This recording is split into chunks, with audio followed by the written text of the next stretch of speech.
साथियों, जब आप अपनी ITR 2 और ITR 3 को फाइल करेंगे तो जैसा कि आप थंबनेल से देख पा रहे हैं, आपको अगर NPS क्लेम करना है 80 CCD 2 जहां एम्प्लॉयर कंट्रीब्यूट करता है 14% of basic salary plus DA। अगर आप एक गवर्नमेंट एम्प्लॉई हैं, चाहे स्टेट गवर्नमेंट हो चाहे आप सेंट्रल गवर्नमेंट एम्प्लॉई हो। वहीं अगर आप प्राइवेट लिमिटेड कंपनी के एम्प्लॉई हैं तो वहाँ 10% ऑफ बेसिक प्लस DA होता है।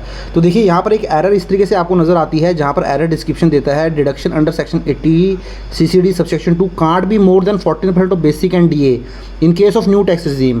Kindly correct the deduction and claim under section 80 CCD। तो इसको मैं बताऊंगा आपको करेक्ट कैसे करना है। तो इसके लिए देखिए, मैं आपको जो ITR फाइल कर रहा हूँ पहले उस पर ले आता हूँ। तो मेरे केस में देखिए सबसे पहले इशू क्या आ रहा है, मैं एक एक्सेल आपको वर्किंग दिखाता हूँ। देखिए यहाँ पर ये जो एम्प्लॉई हैं, इनकी ये एक स्टेट गवर्नमेंट एम्प्लॉई हैं, इनकी जो टोटल सैलरी है 8,56,000। बट क्योंकि यहाँ पर ड्यूरिंग द पीरियड उनको एक जगह से दूसरी जगह ट्रांसफ़र किया गया, तो जो 26 AS है उनका 26 AS के अंदर उनकी 2 10 के अगेंस्ट इस तरीके से इनकम नज़र आ रही है। एक 10 में 433 और दूसरे 10 के अगेंस्ट 422। तो टोटल इनकम अगर आप ऐड कर देंगे तो 856,460 की इनकम नज़र आ रही है।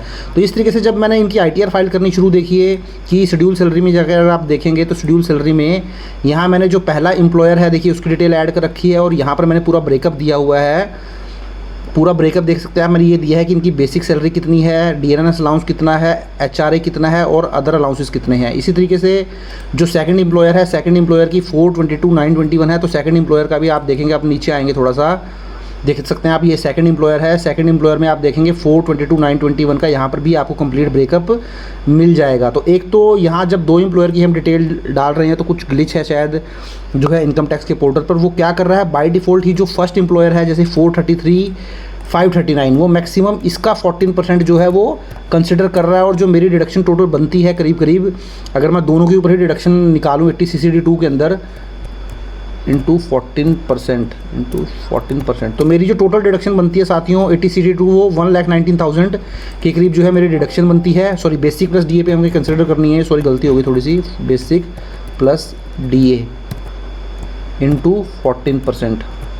This one 44,620 and another one is 43,133। तो मेरी जो टोटल डिडक्शन बनती है वो 8,7753 की डिडक्शन बनती है। और वहाँ पर भी आप जाएंगे 80 CCD 2 में, वहाँ पे आपको 00 नज़र आएगा। तो वहाँ पर भी कैसे करेक्ट करना है वो मैं आपको दिखा दूंगा। तो मेरे साथ प्रॉब्लम ये हो रही है कि अगर मैं दोनों ही एम्प्लॉयर की डिटेल यहाँ पर दिखाता हूँ तो मेरी जो 80 CCD 2 NPS की डिडक्शन है उसको रेस्ट्रिक्ट कर देता है 44,620 तक, और ये एरर दे देता है कि आप जो डिडक्शन है वो 14% of basic salary plus DA से ज़्यादा क्लेम कर रहे हैं। जबकि मैं वहाँ पर जो है दोनों का टोटल बनता है 8,7753, में 8,7750 की डिडक्शन क्लेम कर रहा हूँ। तो इसका मतलब ये है कि वो दोनों को कंसिडर ना करके केवल जो आप फर्स्ट एम्प्लॉयर है उसके हिसाब से ही वो सिस्टम जो है यहाँ पर कैलकुलेट कर रहा है। तो सबसे पहले तो यहाँ मुझे क्या करना पड़ेगा, सबसे पहले तो मुझे यहाँ पर जो मेरा सेकेंड एम्प्लॉयर है, क्योंकि एम्प्लॉयर सेम है, आप देख सकते हैं डिप्टी कमिश्नर कुरुक्षेत्र है एम्प्लॉयर, और जो दूसरा एम्प्लॉयर है वो भी सब डिविजनल ऑफिसर थानेसर। जो एम्प्लॉयर है वो सेम है, बट यहाँ टैन नंबर अलग हो सकता है क्योंकि एम्प्लॉयर का जो टैन नंबर है वो डिफरेंट हो सकता है सिटी के हिसाब से।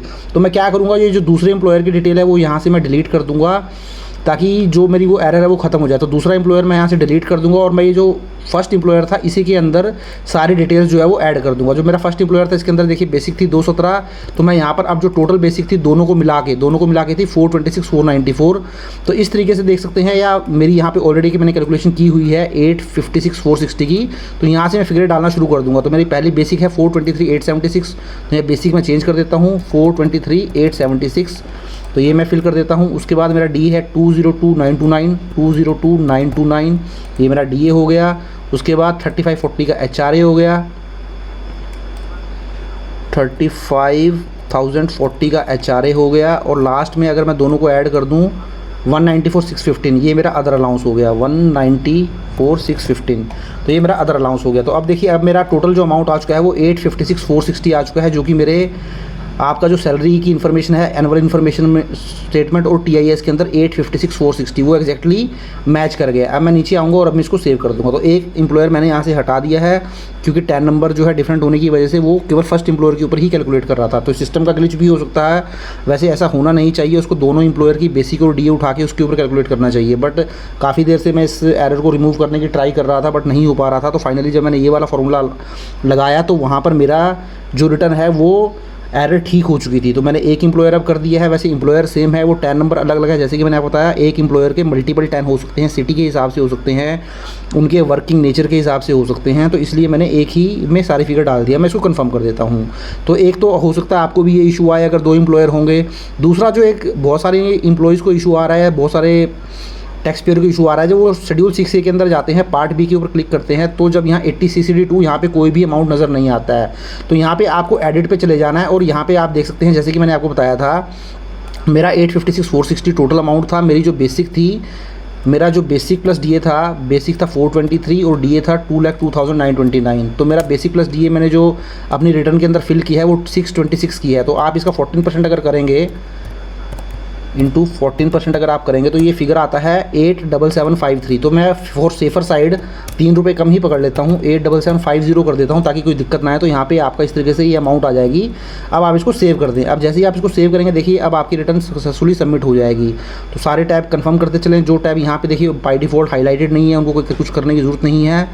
अब नीचे आएंगे तो देख सकते हैं यहाँ पे टैक्स पेड पे आएंगे तो कुछ नहीं है, यहाँ टैक्स पेड कंफर्म कर दीजिए।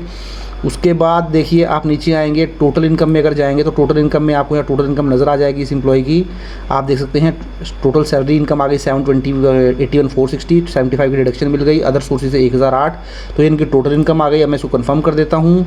अब यहाँ पार्ट TTI में आता हूँ, ऑलरेडी मैंने कंफर्म कर चुके हैं, आप भी इनको कंफर्म कर लेना। कंफर्म करने की जरूरत नहीं है बार बार। देखिए अब इनका टैक्स पेबल और टोटल इनकम 19,000 था, सेक्शन 87 एक इनको रिबेट मिल गई। तो मेरे साथ प्रॉब्लम क्या हो रही थी, क्योंकि वो एक एम्प्लॉयर के ऊपर कैलकुलेट कर रहा था, तो यहाँ उनका रिबेट रहने के बाद भी 5-6 हज़ार रुपये का टैक्स बन रहा था। तो अब इसलिए मुझे वहाँ पर एक ही एम्प्लॉयर में सारा ऐड करना पड़ा। तो बाय डिफ़ॉल्ट सारी ही डिडक्शन उसने पिक कर ली और यहाँ पे रिबेट भी दिखा दी। तो देखिए अब मैं नीचे आऊँगा, रिफंड है इनका 24 रुपये का, कुछ थोड़ा बहुत TDS कटा था। आप कंफर्म कर देता हूँ। अब मैं प्रोसीड टू वेरिफिकेशन कर देता हूँ। देखिए